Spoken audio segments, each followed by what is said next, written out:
Hi, good morning. I'm Ellie Miriam. I'm the Closet Quilter. I am doing live stitching today on my Floss Tube. I think this is my third one, but this is live. I'm working on the Lori Hole's tea house, and I am preparing my thread, floss, excuse me. I'm a new stitcher. I do the loop method, so I'm preparing it. I'm using my, this is beeswax candle, a piece, and I just run my thread through it to kind of condition it so it doesn't knot as much. And I do the end so that I can get this through the needle. So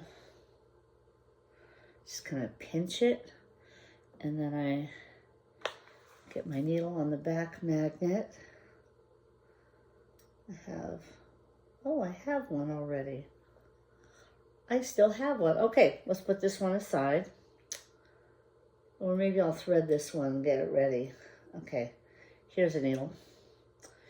Okay, I like to prepare some needles. I have to go to physical therapy here in a few minutes, but I want to do just some stitching, and I love watching live stitching. So I ordered a bunch of samplers, which is my new thing.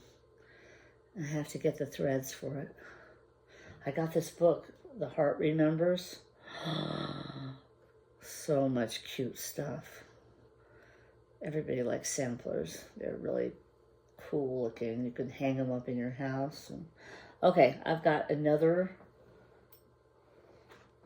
floss ready, but I had one here at the back. See? This is my back of my stitching. It's pretty neat and tidy. I keep it pretty good. Let's see, there. I have to kind of roll that. Okay, so I'm working on the dark part here. This part, it's denim, I think, DMC denim. Pretty sure. So I gotta get all this away. I can move all that. The magnet. Okay, where am I? I'm on this side. Okay, so I'm doing this line right here. So what I need is my headgear. I don't have my stitchers here, I don't think. So I'm using this 930. It's denim, I think. So I have this. I know, the minor is in the well. Okay.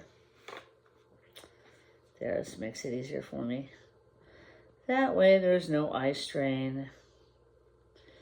And then I just start, and I do the Danish method. I do one row, half stitch, and then I go back and do the other half of the stitch. So yeah, that's what I'm doing. So yeah, it's relaxing. What else? So I'm shopping for floss today. Oh, I learned a huge lesson. Let me show you this. Oh, I ordered a bunch of floss from Fat Quarter Shop, and my big mistake was not putting a note on it as to what project it was for. And I have literally downloaded probably 100 patterns.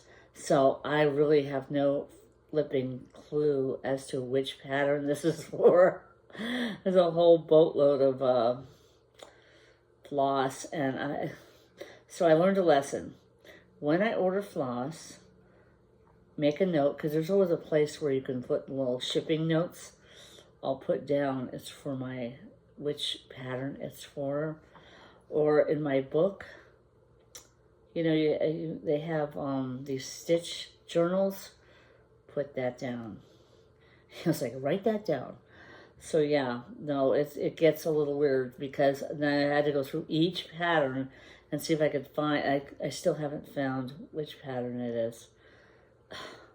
You know, I get these wild hairs sometimes, and I just order things. It's not good. See, being retired has a little bit of a thing where you have to really have a little self-control, and I have very little self-control. But that works out.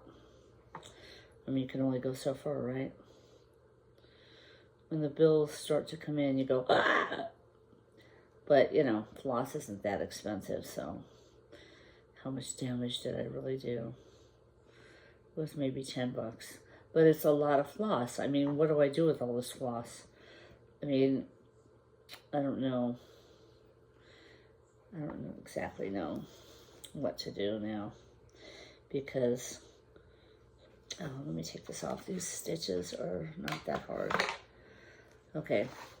Yeah, no, it's a little frustrating. So now I'm going to either buy kits or label everything. Every order that I make, I label, because it just is going to get too weird. And I have to keep them all in kits. So I screwed up. I've got a lot of floss here that I have no idea what it's for. So I'll just hold on to it until it comes up, and I'll see, you know, I'll go through my stash and I'll say, oh, look, there's the kit. You know, I thought, I don't know. I thought I put away all my patterns, and I went through all my physical patterns, and then I went through all my digital patterns. So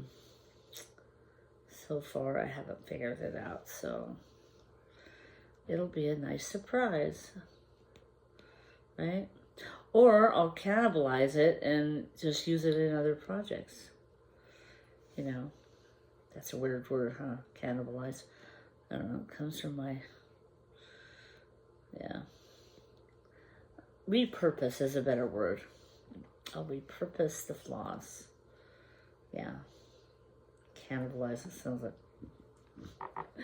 are you gonna eat it? No, I'm not going to eat it. I mean, there's a lot of blue that I'm putting on this tea house, and so big blocks of it.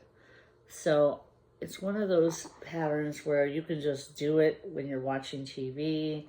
It's not anything you really have to pay attention to, except when you get to the roof, because then you have a pattern, you have flowers, and so I'm just trying to figure out how I'm gonna do that funny pattern, you know, like the, let me show you the picture. Like, here's the picture. If I can show you this picture without showing you anything else. I don't want to show any proprietary things. You know what I'm saying? Okay, here's the picture. See that roof? That's a pattern. So I have to, like, figure out. I think I'll do the centers. There's little centers, and I'll put the centers in there first. And then I'll do the flowers around it. And then I'll do the dark blue villain. I think that's what I'll do. And I watched Kimberly Jolly, and she ties off every time she does little, what do they call that? Confetti stitches. Oh, time for me to go to PT. I'll see you guys later. Thanks for stopping by. Glad we got to do some live stitching.